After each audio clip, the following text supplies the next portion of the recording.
Nagbigay na ng unang sulyap ang TV5 sa inaabangang proyekto nitong Star Works matapos maglabas ng 14-second teaser video ngayong April 9, 2026.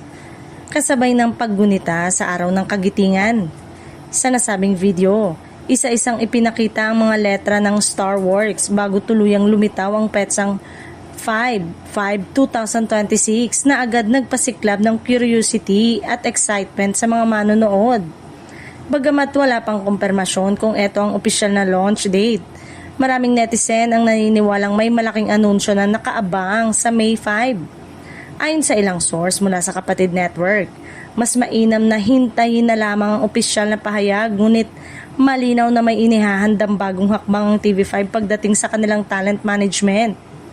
Matatandaan ng formal na ipinakilala si Johnny Manahan, o mas kilala bilang Mr. M, bilang bahagi ng TV5. Agad niyang inihayag ang plano niyang i-rebrand ang kasalukuyang talent arm ng MQuest Artist Agency.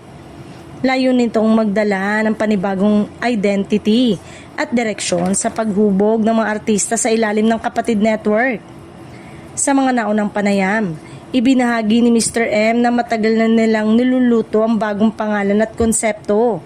Isa sa mga nabanggit niya ang Star Works na ayon sa kanya ay sumasalamin sa sipag, dedikasyon at patuloy na paghasa ng talento, mga prinsipyong naging pundasyon ng kanyang tagumpay bilang isang star builder.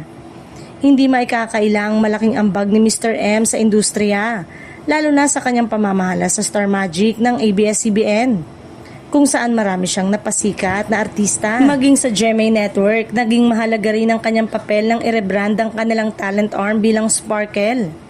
Ngayon, nakatutok ang industriya sa susunod na hakbang ni Mr. M sa ilalim ng TV5. Sa nalalapit na paglulunsad ng Star Works, inaasahan muling masisilayan ang kanyang magic touch sa paglikha ng mga bagong bituin.